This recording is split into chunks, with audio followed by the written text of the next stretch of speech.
আমরা একজন প্রবাসী কতখানি কষ্ট নিয়ে দেশ ছেড়া প্রবাসে আসছি, শুধু একটু যাতে পরিবার পরিজন নিয়ে একটু ভালো থাকতে পারে আমার পরিবারগুলা।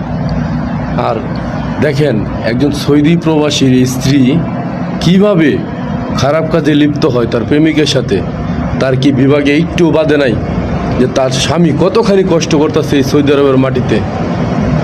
হ্যাঁ, কত ডিগ্রি তাপমাত্রার নিচে আমরা কাজ করি একমাত্র আমরাই জানি। আর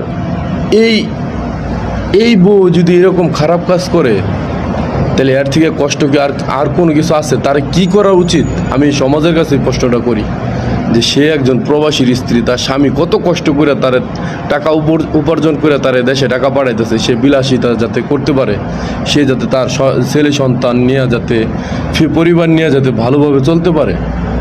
আর সেই বউ যদি তার প্রেমিকের সাথে খারাপ কাজে লিপ্ত অবস্থায় ধরা পড়ে, তাহলে ওই ধরনের বউরে কি করা দরকার? আমি এই সমাজের কাছে এই বিচারটা দিলাম যে ওই ধরনের মেয়েরে কি করা দরকার। আর সে কীরকম মেয়ে যে তার স্বামী প্রবাসে গেছে। আরে যদি তোর এত কুতকুতানি আছে তাহলে তুই তো জামাইরে তুই প্রবাসী কে লেগে পাঠাইছ?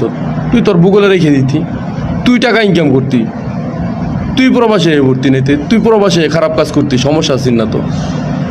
এত কষ্ট, এত লাঞ্ছনা, এত অবহেলা নিয়ে একজন প্রবাসী কতখানি কষ্টে আছে একজন প্রবাস জীবনে সেই জানে। এই সৌদি আরবে 50 ডিগ্রি তাপমাত্রা নিচে আমরা কাজ করি, আর সে একজন প্রবাসীর স্ত্রী হইয়া সে এরকম খারাপ কাজ করে রুমের ভিতরে, তাও আবার একবার খারাপ কাজে লিপ্ত অবস্থায় ধরা পড়ে।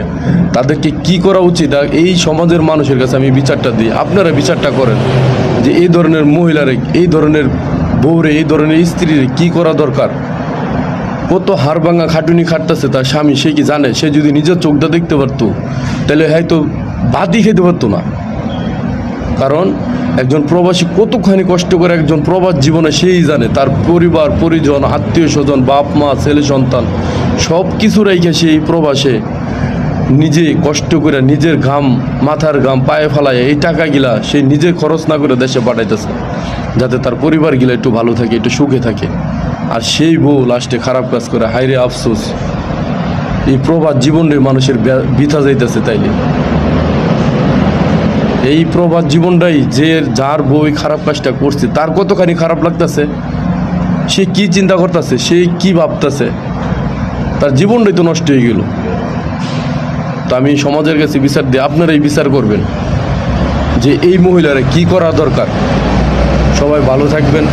যদি আমার ভিডিওটা ভালো লাগে একটু লাইক কমেন্ট শেয়ার করবেন।